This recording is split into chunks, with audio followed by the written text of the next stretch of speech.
ازيكم حبايبي؟ عاملين ايه النهارده بعلبه الحليب دي؟ وطبعا ينفع جدا لو عندنا اي علبه شبهها، علبه سمنه او اي علبه بنفس الشكل ده. هنعمل مع بعض فكره هتعجبكم قوي، وان شاء الله تنفذوها بمنتهى السهوله. اول حاجه انا هرسم اي حاجه انا حباها على العلبه. الاشكال اللي انا حباها هرسمها على العلبه بالقلم الرصاص كده بالشكل ده. انا رسمت الشكل اللي هو بتاع السفينه ده، ورسمت دي نجمه كده هرسمها برضو. اي حاجة احنا ممكن نرسمها بالطريقة دي. القناة عليها افكار كتيرة جدا، وكلها من اعادة التدوير، ومن ادوات وخامات كلها متوفرة في اي بيت، وممكن نستغلها بمنتهى السهولة. فلو مش مشتركين في القناة يا ريت تشتركوا وتفعلوا زر الجرس عشان يوصلكوا اي فكرة جديدة انا بعملها. وما ننساش طبعا لو عجبكوا فكرة ومش لاقيينها على القناة اكتبولي في الكومنتات، وانا اعمل لكم فيديو ليها زي ما يا حبايبي قبل كده طلبوا منظم الكتب ومنظم المكياج وعملته. ودي طبعا حاجة بتفرحني جدا. انا رسمت هنا الاشكال اللي انا عايزاها، وبعد كده طبعا انا كنت مشغلة مسدس الشمع. هبدأ امشي على الرسومات اللي انا رسمتها دي بالشمع بالطريقة دي.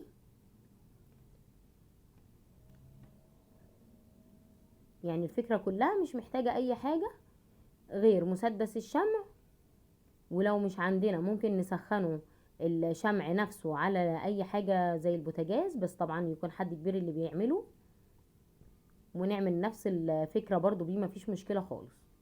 والعلبة المعدن دي اللي طبعا مفيش بيت مش موجودة عنده، سواء هي علبة لبن او علبة سمنة اي حاجة. هنا انا رسمت بقى على الرسومات كده، مشيت بالشمع زي ما انتم شايفين بالطريقة دي. بس في الفكرة دي محتاجين طبعا الشمع يكون سخن جدا عشان ما يقطعش مننا واحنا بنرسم بيه. هكمل بقى بنفس الطريقة بالشكل ده لحد ما اخلص كل الرسومات اللي انا رسمتها بالرصاص، امشي عليها بمسدس الشمع.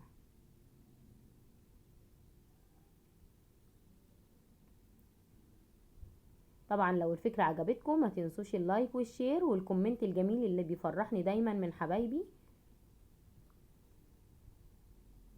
اهو كده انا رسمت خلاص بالشمع، عدت على الرسومات اللي انا كنت رسمها بالرصاص بالطريقة دي.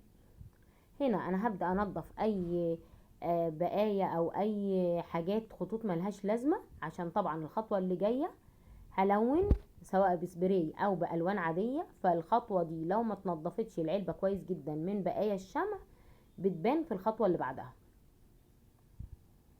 هبدأ انضف كده اي خطوط ملهاش لازمة، هقوم شايلاها عشان ما تبوظليش الخطوة اللي بعدها. كده تمام. بعد كده انا كنت محتارة ما بين السيلفر والذهبي، بس اخترت في الاخر السيلفر. والذهبي على فكرة هيدي برضو تأثير جميل جدا. وممكن لو مش متاح السبراي ده ممكن نستخدم الوان اكريليك عادية جدا وهتثبت كويس جدا على المعدن. انا هنا طبعا هرج كل شوية العلبة عشان يدي معايا السبراي يكون كويس ما يقطعش معايا.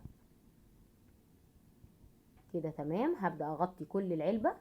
طبعا في الخطوة دي اللي بيبقى باين بقى الرسومات اللي انا رسمتها في الخطوة دي هيبان جدا انا رسمت ايه، وهيدي بقى الشكل النهائي هيبقى تحفة بإذن الله.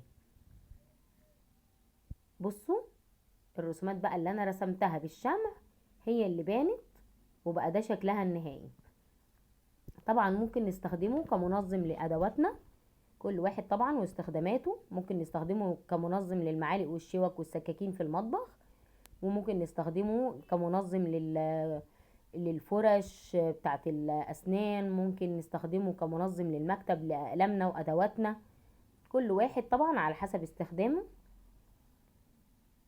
انا هنا استخدمته للفرش والمقصات بتاعتي، وممكن جدا ان انا استخدمه طبعا كفازة احط فيها زرع زي ما هتشوفوا دلوقتي.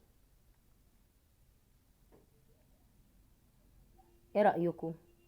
مستنية رأيكم في الكومنتات. وما تنسوش اللايك والشير والكومنت الجميل، ولو مش مشتركين في القناة نشترك ونفعل زر الجرس عشان يوصلكوا اي فكرة جديدة انا بعملها. استنوني في فيديو جديد وفكرة جديدة. باي باي.